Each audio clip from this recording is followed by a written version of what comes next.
markassunnah.com, menebar sunnah, menuai hikmah. Bismillahirrahmanirrahim. Hadis ke-34 Al-Arba'in, mengubah kemungkaran. An Abi Sa'id al-Khudri radhiyallahu ta'ala anhu qala sami'tu Rasulullah sallallahu alaihi wasallam yaqul man ra'a minkum munkaran falyughayyirhu biyadihi fa in lam yastati' fa bilisanihi fa in lam yastati' fa biqalbihi wa dzalika adhaful iman. Rawahu Muslim.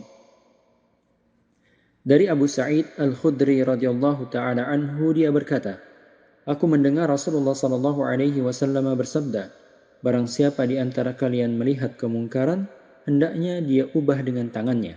Bila tidak mampu, hendaknya ia ubah dengan lisannya. Bila tidak mampu, hendaknya ia ingkari dengan hatinya, dan inilah selemah-lemahnya iman. Hadis riwayat Muslim. Hadis ini diriwayatkan oleh Imam Muslim melalui jalur Tariq bin Shihab. Beliau berkata, awwalu man bada'a bil khutbati yawmal 'idi qabla as-salati Marwan faqama ilayhi rajulun faqala as-salatu qabla al-khutbah faqala qad turika ma hunalik faqala Abu Sa'id amma hadha faqad qada ma 'alayhi sami'tu Rasulullah sallallahu alaihi wasallam yaqul man ra'a minkum munkaran. Al-hadits. Orang pertama yang berkhutbah pada hari raya sebelum salat hari raya didirikan adalah Marwan. Lalu, seorang laki-laki berdiri dan berkata kepadanya, salat hari raya hendaklah dilakukan sebelum khutbah. Marwan menjawab, yang demikian sudah ditinggalkan. Kemudian Abu Sa'id berkata, orang ini telah menunaikan kewajibannya. Aku pernah mendengar Rasulullah SAW bersabda, barang siapa di antara kalian melihat kemungkaran, dan seterusnya. Hadis ini adalah landasan sebuah amalan agung dalam Islam, yaitu amar ma'ruf dan nahi mungkar. Hadis ini juga menjelaskan tingkatan pengingkaran yang bisa dilakukan oleh seorang mukmin. Menurut ijma' umat ini, perintah untuk mengubah kemungkaran yang tercantum dalam hadis ini adalah perintah wajib. Hukum amar ma'ruf dan nahi mungkar adalah fardu kifayah. Apabila telah dikerjakan oleh sekelompok orang dari umat ini, gugurlah pembebanan kewajiban tersebut bagi yang lainnya. Apabila amalan ini ditinggalkan, seluruh orang yang mampu dan tidak memiliki uzur menanggung dosanya. Dalam hadis ini, Nabi memerintahkan umatnya untuk mengubah kemungkaran dan bukan sekedar mengingkarinya saja. Tentu, terdapat perbedaan di antara keduanya. Perintah mengubah kemungkaran mengisyaratkan bahwa proses perubahan itu harus dilakukan dengan cara dan metode yang terbaik. Di sisi lain, pengingkaran cukup dilakukan sekali, sedangkan mengubah kemungkaran mungkin membutuhkan waktu dan pengulangan. Bahkan dalam proses mengubah kemungkaran, terutama di awal mulanya, kemungkaran yang ada bisa saja tidak diingkari dengan lisan secara frontal. Nabi SAW juga mengaitkan perubahan kemungkaran dengan penglihatan. Beliau bersabda, barang siapa di antara kalian melihat kemungkaran. Jika kemungkaran tidak terlihat, seseorang tidak patut mencari-carinya dan tidak mengintip, memata-matai dan lain sebagainya. Mengubah kemungkaran memiliki beberapa tingkatan sebagai berikut. 1. Mengubah kemungkaran dengan tangan. Maksudnya ialah dengan kekuasaan. Penegakan amar ma'ruf dan nahi mungkar pada tingkatan ini harus benar-benar memperhatikan maslahat dan mudarat yang akan muncul. Mengubah kemungkaran dengan kekuasaan bukan wewenang semua orang, terutama jika terkait dengan komunitas masyarakat yang begitu luas. Dalam lingkup yang kecil, seseorang dapat mengubah kemungkaran dengan tangannya. Misalnya, seorang bapak di lingkungan rumah tangga, guru di lingkungan kelas, dan lain sebagainya. Sedangkan untuk masyarakat yang luas dibutuhkan wewenang dari pemimpin kaum muslimin. Selain itu, dalam rangka melakukan perubahan kemungkaran, perlu dipastikan kadar realisasi maslahat yang akan dicapai setelahnya. Apabila dalam prosesnya terdapat mudarat yang jauh lebih besar daripada maslahat yang diinginkan, hendaknya tingkat mengubah kemungkaran diturunkan pada tingkatan kedua berikut. 2. Mengubah kemungkaran dengan lisan. Tingkatan ini dapat dilakukan oleh dominan umat Islam. Mengubah kemungkaran dengan lisan bukan berarti marah-marah. Ingat, yang diperintahkan adalah mengubah kemungkaran, bukan sekedar mengingkari kemungkaran yang ada.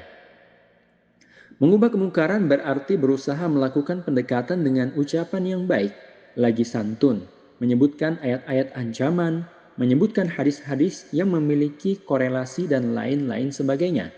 Tidak jarang pula ucapan yang bernuansa cenderung keras bisa digunakan pada kondisi tertentu kepada objek tertentu, tentunya dengan menimbang maslahat dan mudarat yang ada. 3. Mengingkari dengan hati. Apabila seseorang tidak mampu lagi mengubah kemungkaran dengan kuasa dan lisannya, ia patut mengingkari kemungkaran tersebut dengan hatinya. Ibnu Mas'ud berkata, "Yushiku man 'asha minkum an yara munkaran la yastati'u fihi ghaira an ya'lamallahu min qalbihi annahu lahu karih." Sudah hampir tiba masanya saat orang yang masih hidup di antara kalian melihat kemungkaran, namun ia tidak mampu mengubahnya. Hanya saja Allah tahu di dalam hatinya bahwa ia membenci kemungkaran itu. Mengingkari dengan hati maknanya adalah membenci kemungkaran dan berharap kemungkaran itu hilang. Yang dimaksud dengan ketidakmampuan ialah adanya ketakutan akan munculnya mudarat pada badan atau harta sehingga tidak mampu menahannya. Apabila hal ini cenderung tidak dapat dipastikan adanya, amar ma'ruf dan nahi mungkar dengan kekuasaan dan lisan belum dapat dikatakan gugur dan berpindah pada tingkatan ini. Oleh karena itu, jika kuat dugaan bahwa dengan mengubah kemungkaran seseorang akan mendapatkan celaan, umpatan, dan caci maki, kewajiban mengubah kemungkaran dengan kekuasaan dan lisan belumlah gugur. Inilah tingkatan terakhir yang patut dipertahankan dalam hati seorang muslim. Nabi SAW bersabda, "Ma min nabiyyin ba'athahu Allahu fi ummah qabli illa kana lahu min ummatihi hawariyun wa ashabun ya'khuduna bi sunnatihi wa yaqtaduna bi amri.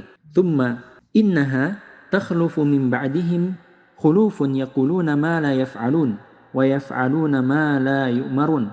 Faman jahadahum biyadihi fahuwa mu'min wa man jahadahum bilisanihi fahuwa mu'min. وَمَنْ جَاهَدَهُمْ بِلِسَانِهِ فَهُوَ مُؤْمِنٌ وَمَنْ جَاهَدَهُمْ بِقَلْبِهِ فَهُوَ مُؤْمِنٌ وَلَيْسَ وَرَاءَ ذَلِكَ مِنَ الْإِيمَانِ حَبَّةُ خَرْدَلٍ."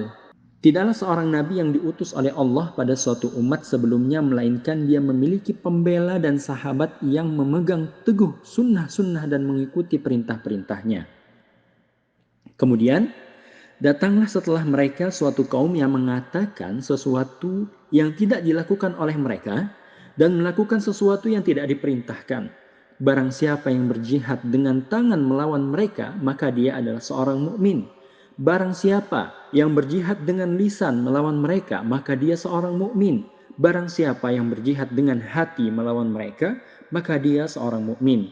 Setelah itu, tidak ada keimanan sebiji sawi. Ali bin Abi Thalib radhiyallahu taala anhu berkata, "Inna awwala ma tuglabuna alaihi minal jihadi al-jihadu bi aydikum, thumma al-jihadu bi alsinatikum, thumma al-jihadu bi qulubikum, fa ayyu qalbin lam ya'rifil ma'ruf wa la yunkirul munkar nukkisa faju'ila a'lahu asfalah." Sesungguhnya jihad pertama yang mampu kalian lakukan adalah jihad dengan tangan kalian. Lalu jihad dengan lisan kalian. Lalu jihad dengan hati kalian. Oleh sebab itu, hati yang tidak membenarkan yang ma'ruf dan tidak mengingkari yang mungkar, pastilah hati itu terbalik, dijadikan bagian atas berada di bawahnya. Melakukan amar ma'ruf dan nahi mungkar membutuhkan ilmu. Sufyan ats-Tsauri berkata, "La ya'muru bil ma'rufi wa la yanha 'anil munkari illa man kana fihi khisalun thalath.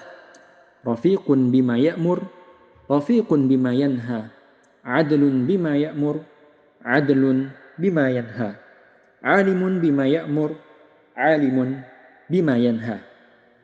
Hendaknya tidak melakukan amar ma'ruf dan nahi mungkar kecuali orang yang memiliki 3 karakteristik, yaitu santun dalam amar ma'ruf dan nahi mungkar, adil dalam beramar ma'ruf dan nahi mungkar, serta berilmu terhadap apa yang diperintahkan dan apa yang dilarang.